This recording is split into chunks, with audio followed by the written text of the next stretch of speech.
Hello, everyone, and welcome. Thank you for joining us. Today, we are talking about how you can transition your collaboration to the cloud by migrating to Microsoft 365. I am so glad you're here. Let's jump right in and talk about what we are going to cover in this 30-minute webinar, and want to make sure that we're all on the same page and you know the agenda. So first off, we're going to talk about why we would collaborate in the cloud.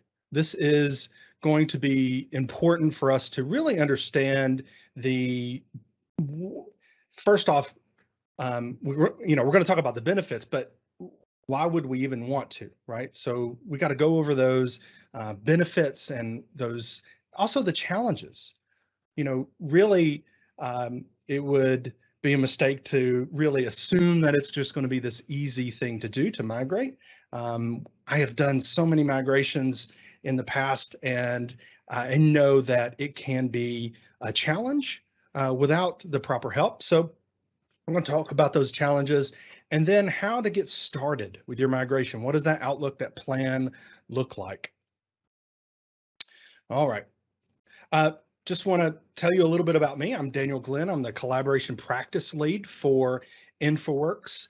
I have been building SharePoint intranets for a really long time. In fact, I started off in the first version of SharePoint, SharePoint Portal Server 2001 and SharePoint Team Services version 1. I've been doing migrations to Microsoft 365 for a while now, and working a lot here recently on Microsoft Teams deployments, how to help organizations set that up and making it a successful tool for them. Microsoft Viva is a new suite of tools. Been deploying Viva Connections, Viva Topics, Viva Learning now is the newest tool for us to enable organizations to help their people learn. Power BI training, business process analysis, and many others. Please connect with me on social media and my website if you'd like. I do have a contact slide at the end for you to connect with me if you have any questions about this, this presentation, how I can help you, etc. So love to hear from you. All right, let's jump in. So why collaborate in the cloud? What are those benefits that are out there for us that would really draw us in to collaborating in the cloud? Why go from where we are now on-prem or in another cloud? Why go to Microsoft 365? So first up, the first thing I want to talk about is search. And for those that may be familiar with the abilities for SharePoint, for instance, on-prem, yes, we do have search capabilities there on-prem for searching and other cloud searching as well. But we have found that Microsoft Search, as part of Microsoft 365, is bringing in new tools that are making it possible for us to really find that knowledge, find that data in many places and across the services, not just in SharePoint, not just in OneDrive.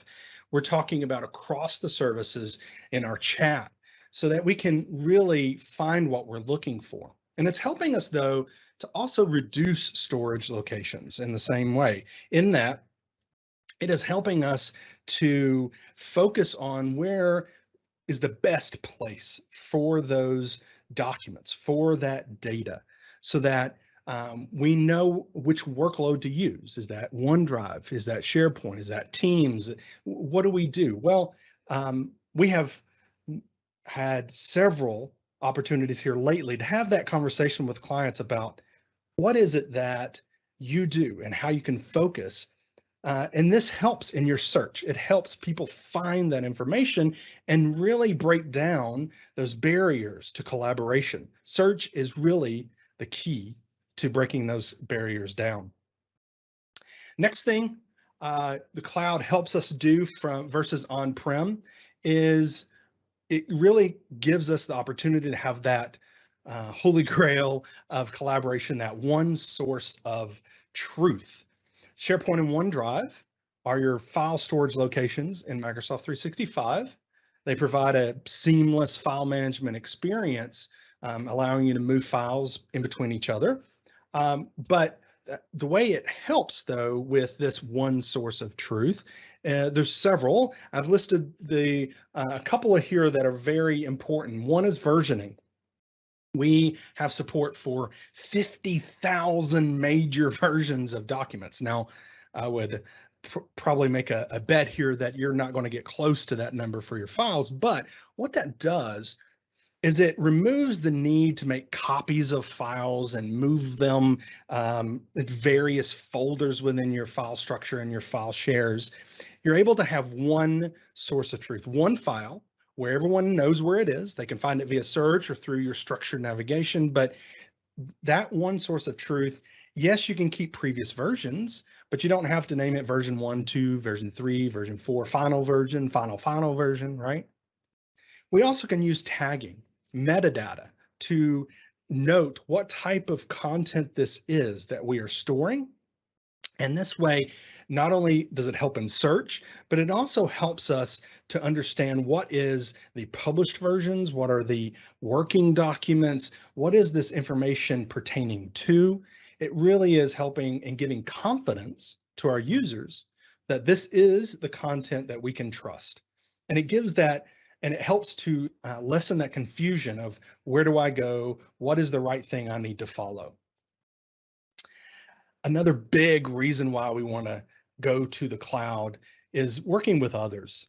Co-authoring gives us that capability of working on a document together, not just because we have had issues with check-in, check-out in past, or locked files because of file shares. No, this is to help us get our job done faster. So those files stored in SharePoint and OneDrive, those give us the capabilities of co-authoring in Word and PowerPoint and Excel so that we can work on that document, get the job done, and move on. We also have new library rules and direct Power Automate. Power Automate is the workflow engine for Microsoft 365. We have direct Power Automate integration so that we're able to create workflows from simple alerts of when content is added or updated, all the way to enabling approvals and enabling people to give feedback on content. With Microsoft Teams and Yammer, we have collaboration tools that allow chats and team conversations that are persistent. On-prem, most of our collaboration chat tools are not persistent. A Skype instant message, you answer that and close it and it's gone. Teams and SharePoint and Power Platform allow us to integrate with other Microsoft products and third-party applications. So we are having those integration points where we can be working and collaborating with others, and we can use those other tools to do so. And we don't have to go outside of our environment. We can keep our data where we need it to be. And Microsoft 365 also provides easy, secure, and compliant collaboration with your external partners, clients, and vendors. All right, so we've talked about some of the benefits of the cloud. One drawback of staying on premises is on-prem collaboration really requires you to be on the network, either in person or, as a lot of us and a lot of organizations have been doing the last couple of years, via a VPN or a direct connection to the network remotely. The other downside of being on premises has been historically planned and unplanned downtime. Planned being when you're upgrading hardware or software updates or network changes. Those oftentimes are done on a monthly basis or quarterly basis, and basically bringing down your productivity for a period of time. Unplanned downtime, like ISP issues where your internet access goes down, or hardware failures within your data center or within your network. Those could also, someone trips over a wire.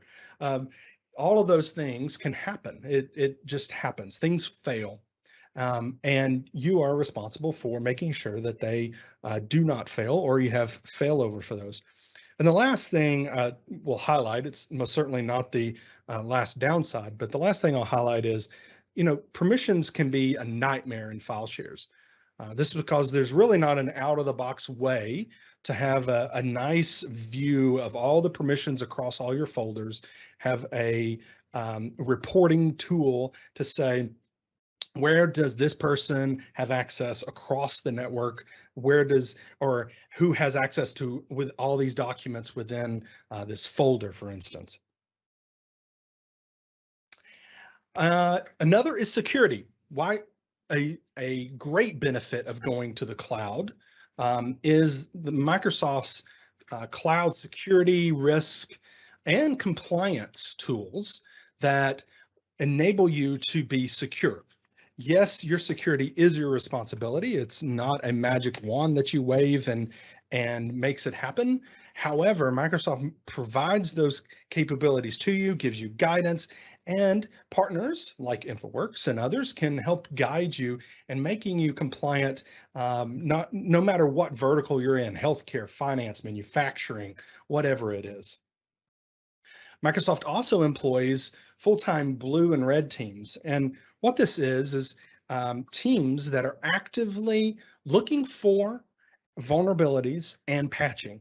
Red teams are those that are basically, you might think of them as white hackers, or they're basically looking for vulnerabilities, trying to find those holes in security in Microsoft 365.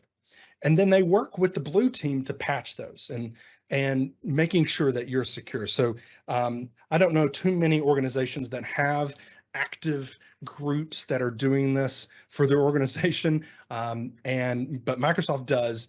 So they bring that security, that footprint for you. And Microsoft has an assume breach practice, meaning there's layers of security because they assume at all times that there's breaches, that people are trying to get in, and so providing you that reliant and sustainable security network for you. And the last thing I'll talk about here of why go into the cloud is really the tools. We focus on tools in a way of enabling you and your organization to get your job done faster and more efficiently and better. And these tools are not available on-prem. Microsoft Teams, of course, is one of the new kids on the block, as it were.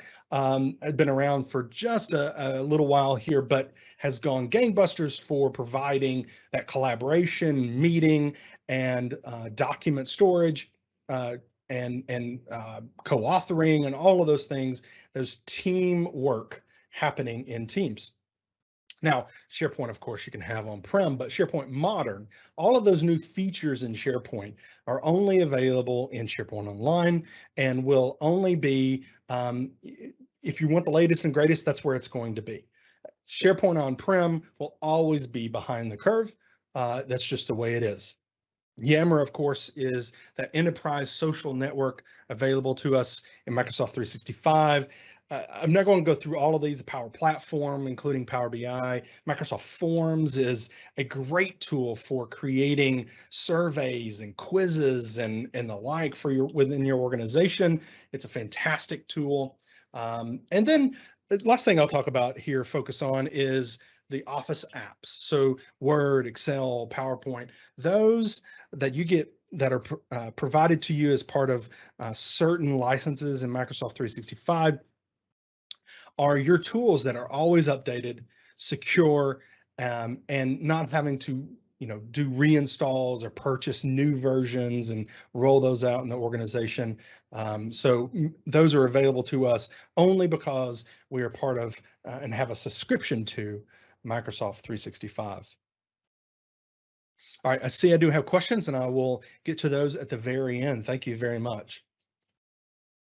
The next thing, cloud migration challenges. And this is really want to tell you what we have seen in the past with the migration. I've done migrations for well over 10 years, from on-prem versions of SharePoint to on-prem versions of, upgrading to also on-prem to cloud. So what are those kind of learnings, those take ways that we have learned through the processes to help you make sure that you identify these, make sure that you address them as you go into your planning? First off is really identifying those processes that you may have in your organizations, your groups, your departments may have that rely on your files to be in file shares, for instance. Files linking to each other, or you may have some legacy solutions, some custom solutions. If you have SharePoint on-prem, maybe you've developed some custom solutions there that you need to identify and make sure that you're going to be able to replicate or mitigate when you go to the cloud. You can also think about hardware, like old scanners that can only point to a network drive, for instance. How will you work within that scope of, I need this functionality, but I'm now in the cloud. How are you going to work around that? And you really need a team-by-team approach that involves going and involving groups within your organization and learning what they have and what they need and how you can best take those processes and make them better and using those cloud tools. We have files everywhere. Those are on our servers and file shares, of course, which can also be a mess with having folder structures 20 folders deep, various file shares, but we also have those files in hard drives, portable hard drives on desktops and everything. But so we need to identify what is really needed. What is needed for our organization to collaborate and to have moving forward? Do you really need to keep those files from 10 years ago, from 15 years ago? You might need some of those, absolutely. So you need to identify those. But do you really need that 9-year-old announcement about a party that you're going to have as an organization? Probably not. So cleanup needs to happen, and making sure that you're not just taking everything and moving all of the junk along with the good stuff to the cloud. And then I put legacy files on here as notes for you to think about. Do you have any documents that are old versions, meaning created by things like Lotus or WordPerfect or Microsoft Works? Those files that no one has an application that can open anymore. What do we need to do with those? Do we need to convert those to an updated document type? How do we archive those? That has been something that has come up for us in our migration projects and is important to keep in mind. Security.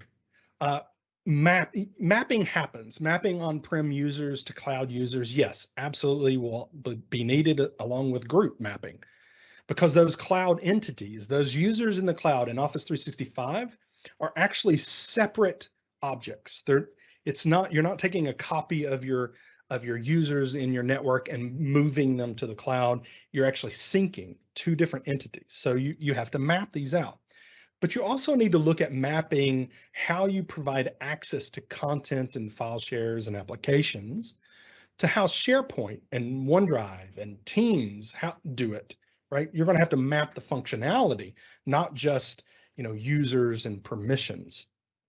The way you enable outside partner and client access to files will change, most likely for the better and putting you in a more secure footing, but it will be a change of process. So how are you going to enable that?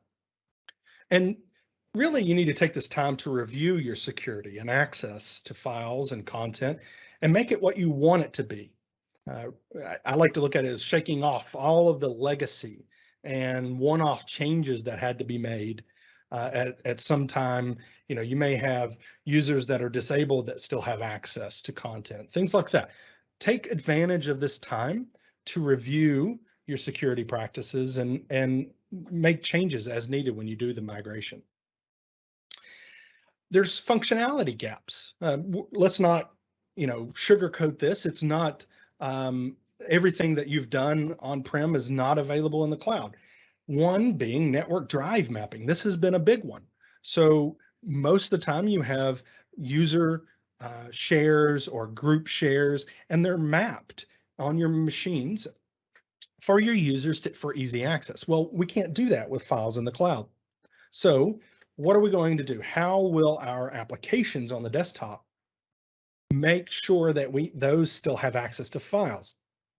Now, your Office files, your Office applications are going to work fine, but some of those third-party applications may not see that virtual drive that would be created by what we're going to use, which is the sync client, the OneDrive sync client. So how do we mitigate that? How do we work around that to make sure that our users keep having access to those files so they don't have to go to the web, to get those files? We also folder structure. We are going from an on-prem, I mentioned 20 folders deep sometimes. We're going from an on-prem solution that, okay, supports that to a cloud solution that is accessible via the web, via URL. And we have a URL length limit. So we have to look at how we're going to reorganize our content. So that folder structure may work for you now while you're on-prem, but it's not going to work in the cloud, okay?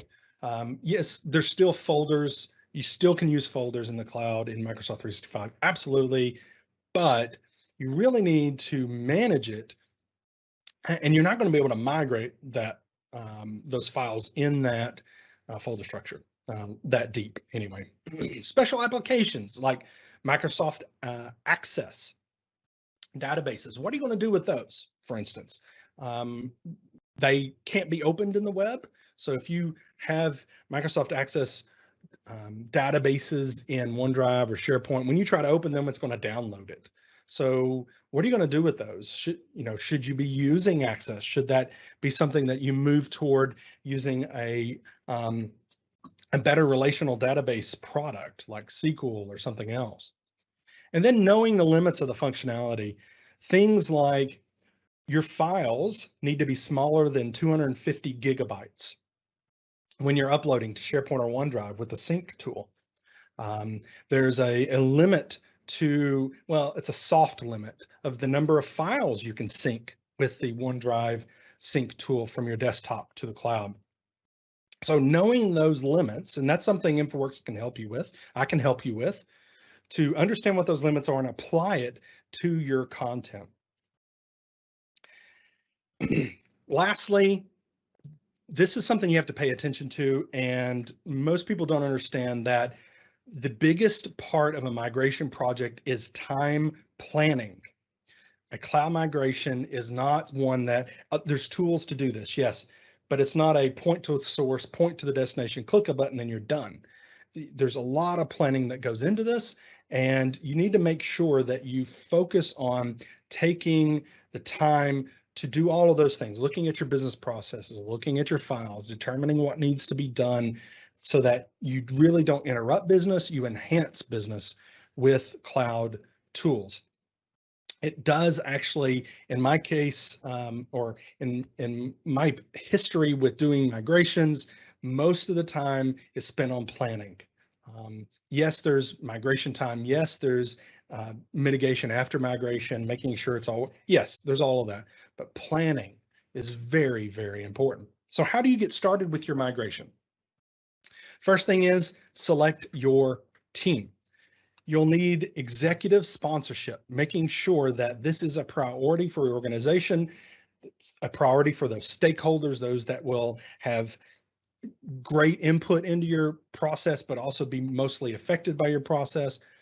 It'll be a priority for those departments to provide those leadership within departments to help you find those processes, to help you find those systems that rely on those files to make sure that it's all going to work in the cloud.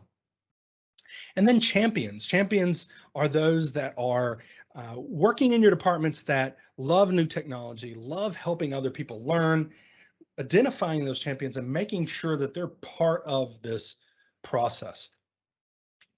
And then we have the evaluation. This is the part that takes time, right? So we have those business processes, looking over them. And this involves the business. This cannot be an IT project only. If you are running a migration project and you only have IT members on your team, then I'm sorry, but you're doing it wrong. And what's going to happen is ultimately it's going to be seen as a failure every time.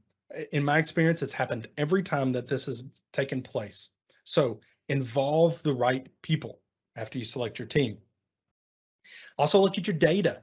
What types of data do you have? If you're an engineering firm, maybe you have lots of AutoCAD or similar types of drawings. Maybe you have large files. If you are graphics design, you have lots of images, then where do we put all that? Legal, you have contracts, etc. What kind of documents do you have? What kind of content? What kind of collaboration do you do? And then remember, we have to determine what goes, right, in our migration. We do not do a lift and shift, meaning we're not just going to point to the source, say, move everything, yay. We're not going to do that. Take the opportunity now to clean, don't move your junk, along with all of your good content. All right. And then this is my last part of the project, is executing the plan. So create and execute the plan. Build your collaboration space. If users will be using Teams, for instance, Microsoft Teams, there are special considerations you need to keep in mind when planning your migration. And that's something that we can help you with.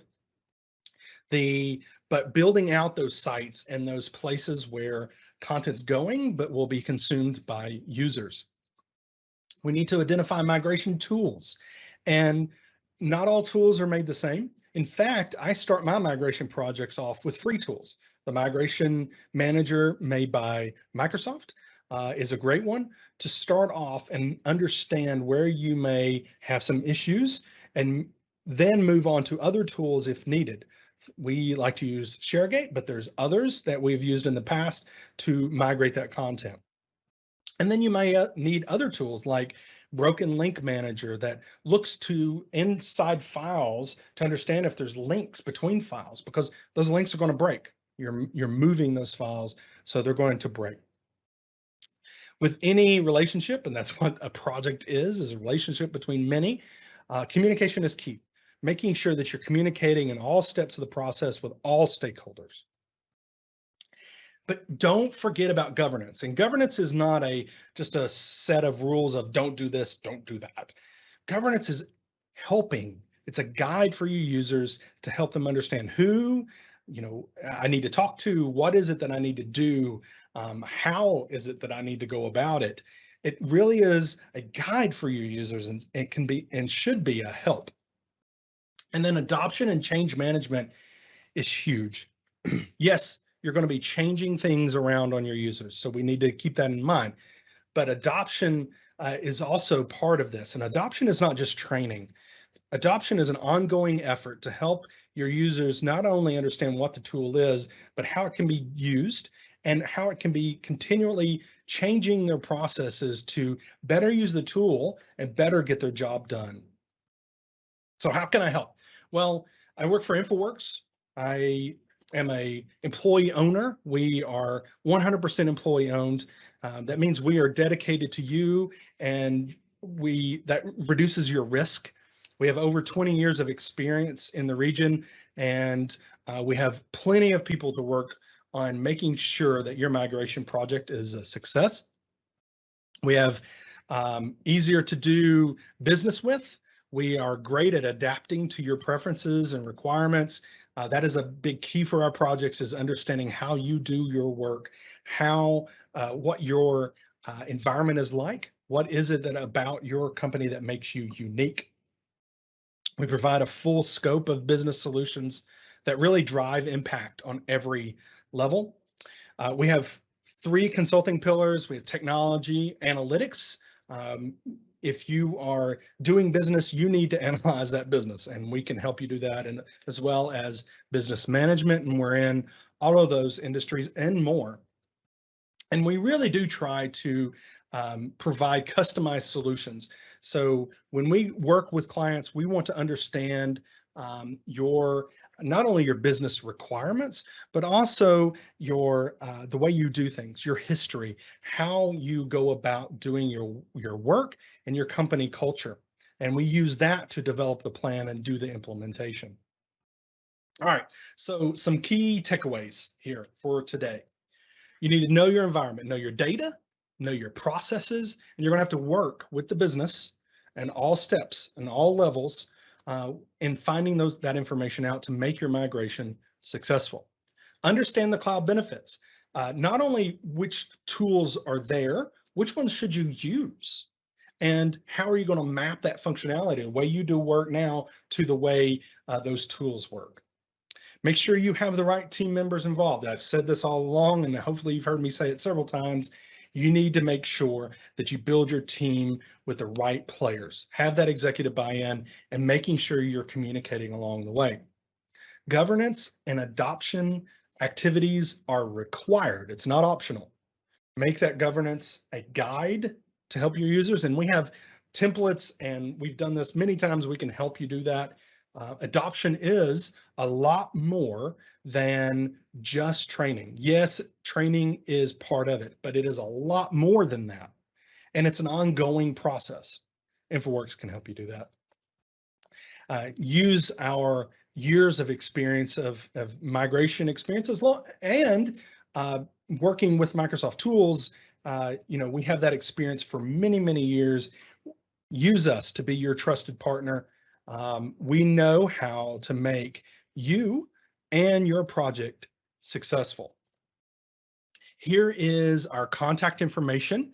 I want to thank you so much for being here today. I really appreciate you taking your time to learn a little bit more about what makes a migration project successful. And please get in touch with us. I'd love to help you be successful. And I will be in chat answering questions. Thank you so much. And please, again, get in contact with us if I can be of any help to you along the way.